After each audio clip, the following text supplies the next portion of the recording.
வணக்கம் ஃப்ரெண்ட்ஸ், நல்லா இருக்கீங்களா? ஒரு விஷயத்தை கற்றுக் கொடுக்கறது இல்லைன்னா ஒரு விஷயத்தை கற்றுக்கொள்கிறது, இதுக்காக தான் நம்ம பிறந்திருக்கோம். எந்த ஒரு விஷயத்தையும் பார்த்து குறை சொல்லிக்கிட்டே இருக்காமல் ஒரு விஷயம் சரி அப்படின்னா அதை கற்றுக்கிடுவோம். ஒரு விஷயம் தப்பு அப்படின்னா அவங்களுக்கு அந்த விஷயத்தை கற்றுக் கொடுப்போம். இது இன்றைக்கி தாட் ஃப்ரெண்ட்ஸ். வாங்க வீடியோக்குள்ளே போகலாம்.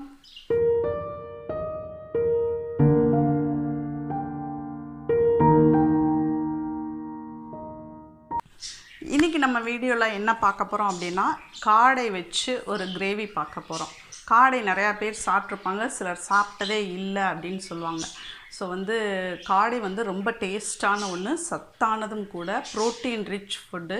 கண்டிப்பாக நீங்கள் உணவில் நான்வெஜ் சாப்பிட்றவங்களா இருந்தால் கண்டிப்பாக உணவில் காடை சேர்த்துக்கிறங்க. அது ஃப்ரை பண்ணிவிட்டு சாப்பிட்லாம். கிரேவி வச்சுட்டு நம்ம சப்பாத்தி கூட இல்லை சாதத்து கூட சேர்த்து சாப்பிடும்போது செம்ம டேஸ்ட்டாக இருக்கும். இன்றைக்கி நம்ம காடை கிரேவி எப்படி பண்ணுறதுன்னு பார்க்கலாம் வாங்க.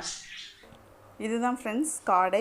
இது நம்ம ஆள்கள்லாம் ஃபஸ்ட்டு காட்டில் தான் வளரும், அதை பிடிச்சி சாப்பிட்டுட்டு இருந்தாங்க. இப்போ இது பண்ணை முறையில் வளர்த்து இப்போ நிறையா பிராய்லர் கடையிலலாம் இது நல்லா கிடைக்க ஆரம்பிச்சிருச்சு. 30 டேஸில் இது பண்ணையில் வளர்த்து சேலுக்கு வந்துடுது உடனே.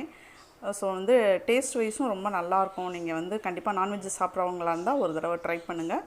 இதுதான் காடையோட முட்டை. இதுவும் இப்போ கடைகளில் வச்சு விற்க ஆரம்பிச்சிட்டாங்க. நல்ல சத்தானது கூட இந்த காடை முட்டையும். இப்போ காடை கிரேவிக்கு ஃபஸ்ட்டு நம்ம தாளிச்சுக்குவோம். எண்ணெய் நம்ம நல்லெண்ணெய் யூஸ் பண்ணோம்னா ரொம்ப நல்லாயிருக்கும். இந்த மாதிரி நான்வெஜ்ஜு வறுவல், பிரட்டல், மீன் குழம்பு இதுக்கெலாம் நல்லெண்ணெய் விட்டோம்னா ரொம்ப நல்லாயிருக்கும். நீங்கள் சமைக்கிறதுக்கு எந்த ஆயில் வேணாலும் யூஸ் பண்ணிக்கிறங்க. இதில் நம்ம சோம்பு இலை, பட்டை, கிராம்பு, அன்னாசிப்பூ, கல்பாசி எல்லாம் போட்டுட்டு நல்லா கொஞ்சம் செவக்க விட்டுட்டு அதுக்கப்புறம் வெங்காயம் சேர்க்குறோம். வெங்காயம் நம்ம சின்ன வெங்காயம் நல்லா போட்டோம் அப்படின்னா டேஸ்ட்டு சூப்பராக இருக்கும். நான் இன்றைக்கி சின்ன வெங்காயமும் அது கூட ஒரு பெரிய வெங்காயம் சேர்த்துருக்குறேன். இன்றைக்கி நான் ஒரு 4-5 காடையோட அந்த ஃப்ளஷில் கொஞ்சம் எடுத்து நான் வறுத்துட்டேன். கொஞ்சம் மிச்சம் இருக்கிறது மட்டும்தான் நான் இந்த கிரேவி பண்ண போகிறேன். ஸோ இது கணக்குன்னு பார்த்தோம்னா ஒரு 3 காடை, ஃபுல் காடை நான் அப்படி போட்டோம்னா எப்படி இருக்குமோ அதுக்கான அளவு தான் இது. ஸோ நல்லா வெங்காயம் எப்போதுமே அந்த கலர் லைட்டாக கண்ணாடி மாதிரி சேஞ்ச் ஆகணும். கருவேப்பிலை கொஞ்சம் போட்டுக்கிறோங்க. அதுக்கப்புறம் இதில் இஞ்சி பூண்டு விழுது. எப்போதும் நம்ம மட்டன் இந்த மாதிரி இதுக்கெலாம் வறுவலுக்கெலாம் சேர்க்குற மாதிரி இஞ்சி பூண்டு விழுது கண்டிப்பாக சேர்த்துருங்க. அது வாசத்துக்கும் நல்லது, உடம்புக்கும் ரொம்ப நல்லது. கூட 2 தக்காளி, நல்லா பழுத்த தக்காளியாக 2 தக்காளி எடுத்து நறுக்கி போட்டாச்சு. இந்த தக்காளி எப்போதும் வதங்குறதுக்கு சீக்கிரம் வதங்கணும் அப்படின்னா கொஞ்சோண்டு கல்லுப்பு போட்டுட்டு அதில் வதக்கினோம்னா நல்லா சீக்கிரம் வதங்கிடும். இது கூட மஞ்சள் தூளும் லைட்டாக ஃபஸ்ட்டே ஒரு 1/2 ஸ்பூன் மஞ்சள் தூள் போட்டிருக்கிறேன். இதை நல்லா வதக்கிட்டு அந்த தக்காளி நல்லா மசிஞ்சிட்டா தான் அந்த அதுக்கப்புறம் மசாலா தூள் நம்ம போட்டோம்னா சூப்பராக இருக்கும். இப்போ கரம் மசால் தூள் ஒரு 1/4 டீஸ்பூன். அப்புறம் மிளகாய் தூள். எப்போதுமே நான்வெஜ்ஜுக்கு மிளகாய் கொஞ்சம் நல்லா ஸ்ட்ராங்காக கொஞ்சம் தூக்கலாக இருக்குன்னு சொல்லுவோம்ல, அந்த மாதிரி இருந்தால் ரொம்ப நல்லாயிருக்கும். இது கடையில் வாங்கின மிளகாய் தூள். அது கலர் பாருங்கள் பயங்கரமாக இருக்குது. ஸோ ரெண்டுமே நான் கலந்து போட்டிருக்கிறேன்.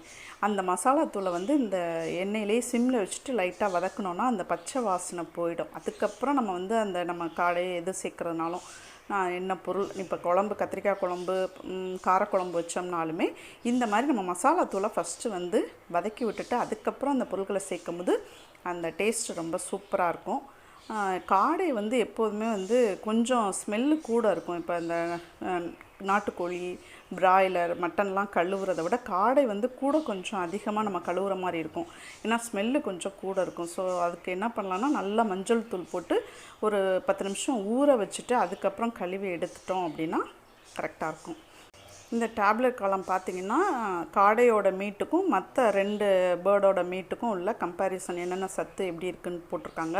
அது கொஞ்சம் நல்லா கவனித்து பார்த்திங்கன்னா தெரியும் காடையில் எந்த அளவு பெனிஃபிட் இருக்குன்ட்டு. இப்போ நம்ம காடையை நல்லா கழுவிட்டு தண்ணியெல்லாம் நல்லா சுத்தமாக வடிச்சிட்டு நம்ம பிரட்டிகிட்ருக்கோம் இல்லையா மசாலா, அதில் நம்ம காடையை போட்டுற வேண்டியதான். ஃபஸ்ட்டு இந்த மசாலாலேயே ஒரு 5 நிமிஷம் நல்லா பிரட்டி விட்டுருக்கணும். மீடியம் ஃப்ளேமில் வச்சுக்கிறோங்க ஃப்ளேமை. நல்லா பிரட்டிட்டு அந்த மசாலா ஃபுல்லாக இந்த காடையில் சாடுற மாதிரி இருக்கட்டும். காடை சிலர் நாங்கள் சாப்பிட்டதே இல்லை அப்படின்னு கூட என் ஃப்ரெண்ட்ஸ்லாம் சொல்லுவாங்க. ஒரு தடவை ட்ரை பண்ணி பாருங்கள்.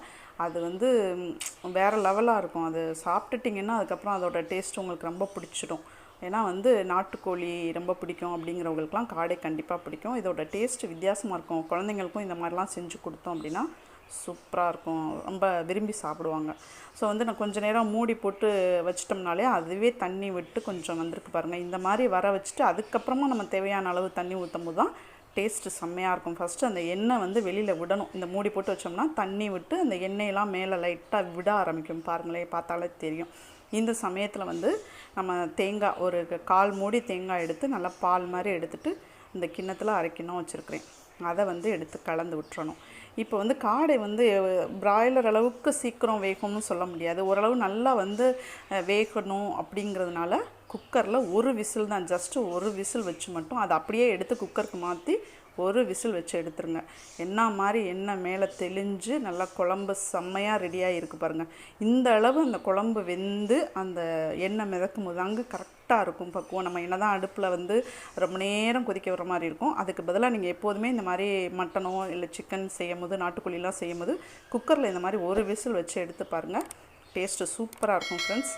கண்டிப்பாக உங்கள் வீட்லேயும் காடை ட்ரை பண்ணி பாருங்கள், செம்மையாக இருக்கும் டேஸ்ட்டு. இந்த ரெசிபி உங்களுக்கு பிடிச்சிருக்கும்னு நம்புகிறேன் ஃப்ரெண்ட்ஸ். Thank you.